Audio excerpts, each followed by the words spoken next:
Le DAF Fresh Morning, c'est 104.5 tonnes de bonne humeur. Tous les matins sur Urban FM. La meilleure radio de la capitale. La meilleure radio de la capitale.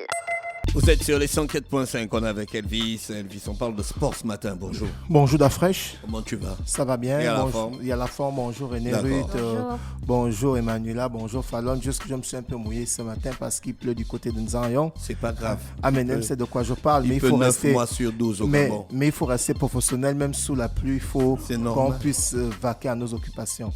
Fallon, C'est pas, ça ou c'est pas ça? c'est pas une news. C'est Il pas peut une news. 9 mois sur 12. Donc, 9 mois sur 12. Au Gabon, donc c'est pas... Ouais, c'est pas une news, C'est c'est pas une vrai, news. c'est vrai, c'est vrai. Et Peut-être là, si tu nous avais dit qu'il y avait la neige, on aurait dit waouh, la neige. c'est vrai que là, on a... Oui. Je pense que là, on Il veut nous rentre dans parler d'un la, truc que nous la tous grande on- saison. Moi, des j'attends pluies. même déjà les pluies. Tu attends les pluies. Oui. Alors Ça aujourd'hui... fait longtemps qu'il a plu. Oui, ouais. Bon, ça fait pas un mois. C'est généralement il rose du côté de Nzanyon, il y a la rosée, mais là, cette fois-ci, c'est une grande pluie, puisque lorsque je passais du côté de l'échangeur de Nzanyon, à Bambino Village, c'était complètement inondé. Donc, C'est c'est-à-dire toujours que inondé là. oui, c'est toujours inondé. Et je Ça pense aussi, que c'est cette pas école une- va cette école va sûrement se délocaliser parce qu'à chaque fois qu'il pleut du côté de Nzanyon, ce complexe scolaire est toujours inondé. Alors, on va parler de sport, on va parler de la rencontre de la Fédération gabonaise de football qui s'est passée hier mardi du côté du ministère de la Jeunesse des Sports. Donc, il faut souligner qu'après le décès du jeune Jessie Franck Edou, le ministre des Sports, M. Franck Guéma, a demandé à la Fédération gabonaise de football de venir expliquer pourquoi il y a eu ce décès. Il faut souligner que le championnat amateur de 3e division est organisé par la Fédération gabonaise de football. Donc, voilà pourquoi le ministère de la Jeunesse des Sports a demandé les explications. Et hier en audience, la presse sportive était invitée. Donc du coup, on s'est retrouvé du côté du ministère de la Jeunesse des Sports. Et le président de la Fédération gabonaise de football, M. Pierre-Alain Monguengui, ne s'est pas déplacé, sûrement parce qu'il revenait de l'Algérie où se joue le CHAN. Donc, il a envoyé sa vice-présidente, Madame Ossé, et celle-ci a été reçue par le secrétaire général du ministère de la Jeunesse des Sports. Donc, dans un premier temps, il était question d'expliquer pourquoi il y a eu ce drame. Il faut souligner que ça fait, si on prend depuis 2017, c'est le 3e décès qu'il y a au niveau du football gabonais, c'est-à-dire un joueur meurt sur le terrain. Donc la fédération a communiqué dessus et évidemment parce qu'il y a un cahier de charges qui est donné et lorsque le cahier de charges de la fédération est donné aux différents clubs, les clubs sont censés passer les visites médicales à tous les joueurs avant de démarrer le championnat. Et c'est aussi ça que le ministère de la Jeunesse des Sports suit en fait, parce que le ministère de la Jeunesse des Sports et la fédération sont là pour que les championnats se passent très bien. Ils sont là pour encadrer, pour le suivi et autres. Maintenant, au niveau des tests et tout, ce sont les clubs qui sont censés les faire, parce que chaque joueur, avant de démarrer le championnat, il y a évidemment la condition physique qui se travaille, et puis il y a des examens qui sont établis pour qu'on puisse savoir si le joueur est vraiment apte ou pas. Donc, c'est cette réunion qui s'est passée du côté du ministère de la Jeunesse des Sports où la fédération est venue expliquer au ministère un peu par rapport au drame. Et ensuite, il y a des décisions qui ont été prises, notamment après cette audience-là, parce que lorsqu'il y a une audience comme ça, nous, la presse, on est invité, les caméramans filment, la presse en ligne prend des photos, et ensuite, l'audience se passe dans la salle où elle devrait se passer. Une fois que l'audience se termine maintenant, soit le ministre des Sports ou le secrétaire général du ministère de la Jeunesse des Sports, qui, évidemment, a géré cette audience-là, vient en interview. Donc, on a pu avoir l'interview du secrétaire général du ministère des Sports et la vice-présidente de la FEGAFOOT. Derrière, on a posé des questions. Et moi, juste à côté, j'ai eu à poser la question à la vice-présidente que c'est le troisième décès en 5 ans. Qu'est-ce qu'aujourd'hui la fédération va mettre en place pour que ce genre de situation n'arrive plus. Donc, celle-ci m'a fait savoir que dans un premier temps, il y a un cahier de charges qui est donné à tous les clubs et les clubs sont censés respecter ce cahier de charge parce qu'il faut faire les visites médicales à tous les joueurs. Et du coup, pour ce match, ça a été fait. Mais là, maintenant, ils vont prendre le problème à bras le corps parce qu'il va falloir avoir un contrôle, un suivi rigoureux pour que ce genre de situation n'arrive pas. Et c'est ce qui a aussi été dit par le secrétaire général du ministère de la Jeunesse et des Sports. Parce qu'aujourd'hui, en 5 ans, on perd 3 footballeurs. Donc, c'est dire que il n'y a peut-être pas eu la rigueur sur ces différentes visites qui se passent. Mais là, maintenant, la fédération et le ministère ont décidé que maintenant, il y aura un suivi. Et je l'avais même souligné, d'après si tu te souviens, au début du championnat, où le ministère de la Jeunesse des Sports et la FEGAFOOT avaient demandé à tous les joueurs de première division et de seconde division de faire les examens médicaux pour que cela puisse être apte, ils puissent être prêts physiquement à démarrer le championnat. Donc, c'est la grande audience qui s'est passée ce mardi 17 du côté du ministère de la Jeunesse des Sports. Ça s'est très bien passé et du coup, on espère vivement qu'il n'y aura plus ce genre de problème au niveau du football gabonais. On va rester toujours dans le football pour parler du match de l'Algérie face à l'Éthiopie au CHAN. L'arbitre qui a été désigné, l'arbitre gabonais Ocho Pierre Juscelin. C'est lui qui a géré cette rencontre-là. Et par rapport au CHAN, on a, au sorti de la première journée, on a eu des rencontres suivantes où l'Algérie, le pays hôte, a battu la Libye 1-0. L'Éthiopie a fait 0-0 face au Mozambique. La RDC a fait 0-0 face à l'Ouganda. La Côte d'Ivoire a perdu face au Sénégal. Le CHAN, c'est comme la Coupe d'Afrique des Nations, non? Mais c'est seulement les joueurs locaux. Ouais, il faut préciser qu'en fait, la CAF, pour permettre aux joueurs africains qui évoluent dans les différents championnats de leur pays, la CAF a créé cette compétition-là. Maintenant, le problème, c'est que ce championnat ne concerne que les joueurs qui jouent dans les différents championnats de leur pays. Donc, par exemple, si René Ruth, elle est internationale gabonaise et elle joue du côté du Mali, elle ne peut pas jouer le CHAN. Si René Ruth joue un jour, elle va jouer pour Montagne Sainte. Évidemment, c'est son quartier. Donc, en fait, c'est un championnat. René Ruth a grandi à Montagne Sainte. Elle travaille aussi à Montagne Sainte. Donc, donc, c'est un championnat qui ne concerne que les joueurs qui jouent dans leurs différents pays. En fait, c'est uniquement pour faire la promotion des différents championnats. Donc, ça, c'est les clubs. Non. C'est les États. Oui, c'est des États. En fait, pour l'équipe camerounaise, pour l'équipe malienne, par exemple, qui a fait 3-3 face à l'Angola, c'est les joueurs qui n'évoluent qu'au championnat malien. Qui crée donc une équipe nationale des joueurs qui jouent sur place. Qui jouent sur place. D'accord. Et puis, ils vont partir. Et ce sont eux qui participent. Et ce sont eux qui participent au CHAN. Donc, nous, on ne joue pas le CHAN. Nous, on ne joue pas le CHAN parce que durant 2 ans, à cause de la Covid, il n'y a pas eu de championnat. Donc, ce qui fait qu'on n'a pas pu on n'a pas pu jouer le CHAN. Donc, voici la raison. C'est pas qu'on a été éliminé ou pardon par rapport aux résultats de la première journée. Comme je disais, le Mali a fait 3-3 face à l'Angola. Le Cameroun a battu le Congo-Brazzaville 1-0. Le Mozambique a battu la Libye 3-2. Et l'Algérie a battu l'Éthiopie 1-0. C'est le match qui a été officié par l'arbitre gabonais Ocho Pierre Sylvain. Donc, pour les prochaines rencontres, on a aujourd'hui, à partir de 17h, la RDC Congo, la République démocratique du Congo qui sera opposée à la Côte d'Ivoire et le Sénégal qui sera opposé à l'Ouganda. Et demain, on aura les Black Stars du Ghana qui sont opposés au Soudan, l'Angola le vendredi qui sera opposé face à la Mauritanie et le Congo-Brazzaville toujours le vendredi qui sera opposé au Niger. Donc là, ce sont les rencontres par rapport au CHAN. Donc là, nous allons parler de basketball. La Ligue de basketball de l'Est-UR va démarrer le championnat cette semaine. Et pour la première journée en première division, nous aurons les rencontres suivantes. Les matchs vont se jouer du côté du gymnase du lycée national Léon Bas et au plateau du lycée national Léon-Bas. Donc, il faut souligner que ce grand lycée a un gymnase et il y a aussi des plateaux dans l'enceinte de l'établissement. Les plateaux, ce sont les terrains de basketball non couverts. Et le gymnase, c'est le terrain de basket couvert, etc., etc. Là, c'est pour ceux qui ne savent pas ce qu'on appelle un plateau et le gymnase. Donc, du coup, pour la première journée, on aura ASE qui sera opposé à CAS 1980. Ensuite, on aura Clash Time, le vice-champion du championnat de l'SUA la saison dernière, qui sera opposé à Nzimba Basketball.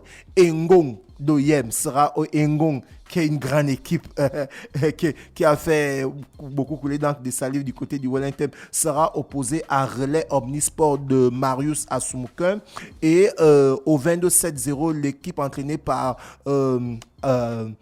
Ambouré Aboubakar sera opposé à Espoir Basketball Espoir, qui a remporté le championnat de première division de la Ligue de basketball de l'SUA. Et NBA Family sera opposé à la Nomba AC. Donc voilà un peu les différentes rencontres pour le compte de la première journée du championnat de basketball de l'Est-UR. Et d'après, je l'ai annoncé en début de semaine, la NBA sera du côté de Paris.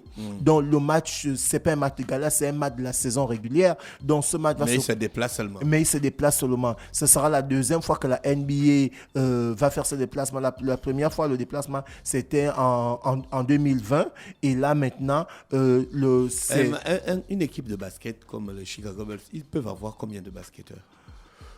Il peut avoir près de 30 joueurs. Il peut avoir 30, hein? Oui, il peut avoir près de 30 joueurs parce que derrière, c'est la Donc, NBA. Si on compte le déplacement d'une équipe comme les Chicago Bulls, on a au moins 200 personnes qui vont se déplacer.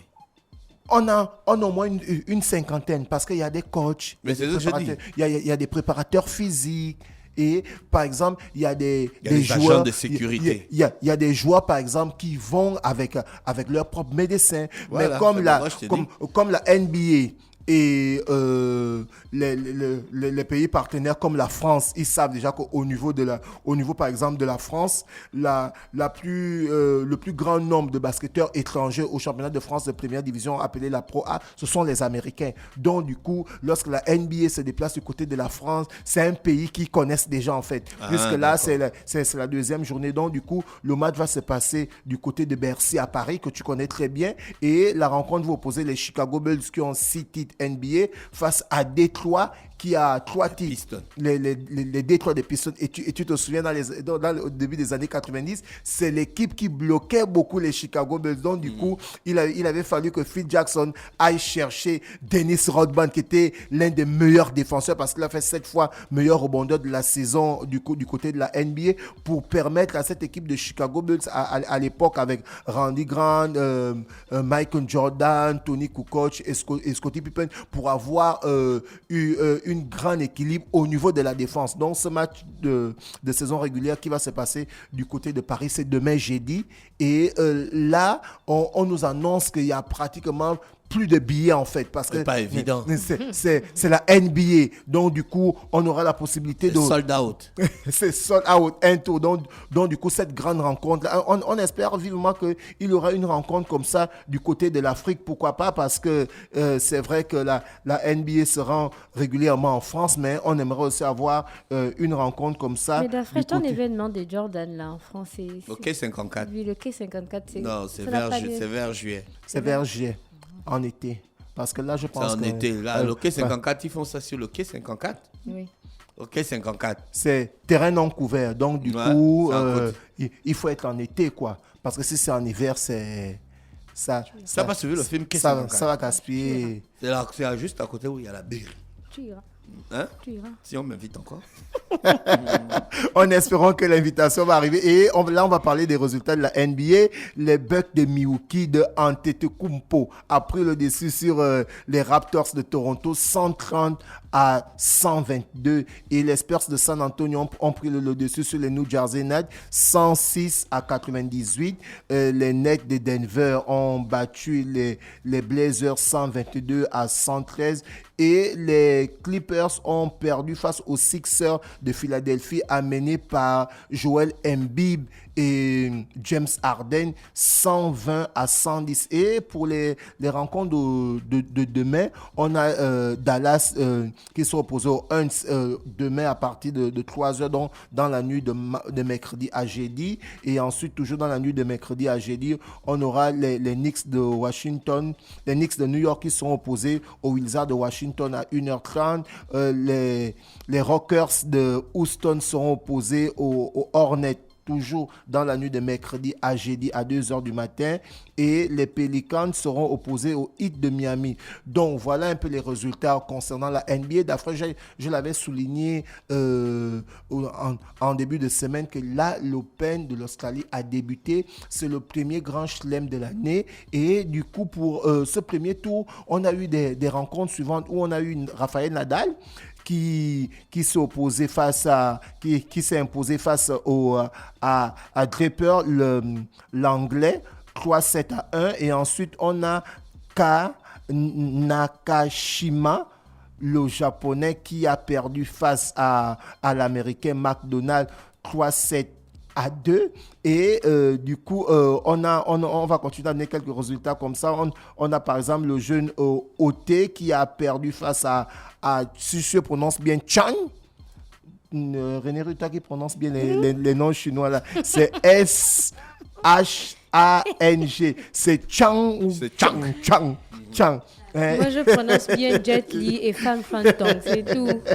Donc, Ote qui a perdu face à Chan 3-7 à 1. Et de l'autre côté, Humeur, le Suédois, qui a perdu face à Nishioka, le Japonais, 3-7-0. Donc, voici un peu les résultats concernant l'Open de l'Australie. Et d'après, j'ai fait un tour du côté des réseaux sociaux. Et là, on a une grande rencontre qui va se passer ce jeudi 19 du côté de l'Arabie Saoudite. Donc, ce match va opposer, c'est un match de gala qui va opposer le Paris Saint-Germain, amené par Kylian Mbappé, Marquinhos, Neymar et Messi, face à deux équipes qui ont pris leurs meilleurs joueurs. Donc, le Paris Saint-Germain sera opposé contre l'équipe des meilleurs joueurs d'Al Hilal et d'Al Nasser.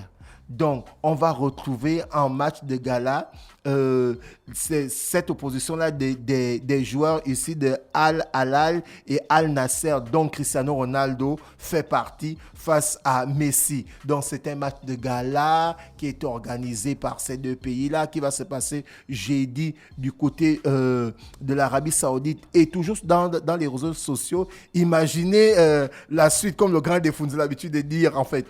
LeBron James a envoyé en cadeau son maillot des Lakers à Zlatan Ibrahimovic. Et du coup, Zlatan a signé sur le maillot, puis l'a renvoyé au domicile de LeBron James, pensant que celui-ci voulait que son maillot puisse être dédicacé, en fait. Je ne sais pas ce qui se passe entre les footballeurs américains et plutôt les basketteurs américains et les footballeurs. En fait, il y a toujours ce petit clash de célébrité là. On se souvient, il y a toujours. Mais les footballeurs sont plus célèbres que les basketteurs en Europe. Oui, mais d'après toi qui vas régulièrement au States, c'est très rare de voir les basketteurs américains connaître les joueurs, les footballeurs. On se souvient... Si, les basketteurs américains connaissent les footballeurs. Oui, les nouveaux basketteurs à présent, là, parce qu'on se souvient... Voilà, la nouvelle génération. On se souvient... Mais il faut aussi avouer qu'à la génération de Michael Jordan et de Magic Johnson, il n'y avait pas des footballeurs qui étaient des superstars. Ouais, ils n'étaient pas autant médiatisés. C'était des grands footballeurs, c'était pas des superstars. C'était pas des superstars médiatisés. Aujourd'hui, les grands footballeurs sont des superstars. Des superstars, bien sûr. Un gars comme Cristiano Ronaldo, il a combien de followers? Bien L'homme sûr. qui a le plus grand nombre de followers. Bien sûr. On se souvient qu'en 98, Ronaldo, le Brésilien, était ballon d'or, meilleur joueur du monde. Et il s'appelle comment? Neymar. Il a fait un film, non? Triple X. Il est dans le début de Triple X avec Samuel L. Jackson. Tu vois donc il est dans la Casa des Papel. Ouais, Neymar. Il fait une petite apparition. Ouais, ils sont aujourd'hui beaucoup cotés parce qu'on se souvient en 98 quand Michael Jordan était meilleur basketteur du monde et Ronaldo était meilleur joueur du monde. Et les journalistes avaient posé à Michael Jordan, est-ce que vous connaissez Ronaldo? Il avait dit, c'est un chanteur. Donc, du coup, il y a toujours eu ce... Non, mais à l'époque de Michael Jordan, il n'y avait pas match. Hein. Il y avait pas mal. La plus grosse star, la personne qui était plus star que Michael Jordan à l'époque, là, c'était Michael Jackson. Un tour. Et du coup, même en 2002, lorsque Vince Carter était meilleur dunker du monde et que Zidane était au sommet, mais les journalistes avaient posé à Vince Carter la question de savoir est-ce que tu connais Zidane? Il avait dit non, il ne connaît pas Zidane, il est quoi? Mais ensuite, le journaliste avait dit à Vince Carter, mais dans la chambre du fils de Zidane, il y a ta photo. Il avait dit, mais c'est normal, c'est moi, Vince Carter. Donc, du coup, il y a toujours eu ce mais petit... Aujourd'hui, les gars, là, c'est des stars. Tu as vu l'arrivée de Mbappé. Mais aujourd'hui, maintenant, les footballeurs sont tellement cotés que lorsque Mbappé arrive au Stade, tout le monde sait que le jeune Mbappé est là. Et on a des joueurs comme Cristiano Ronaldo, comme tu dis là, ou Neymar, qui sont sérieusement cotés, même plus que les basketteurs américains. Zlatan, il va tourner un film. Il va être dans le prochain Astéris. Tu vois?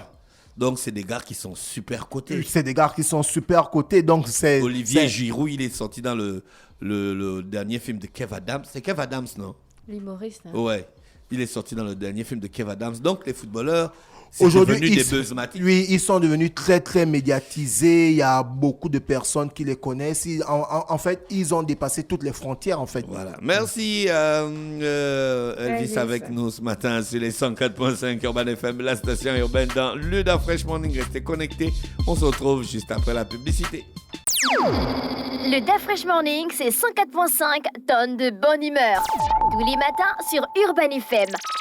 La meilleure radio de la capitale. La meilleure radio de la capitale.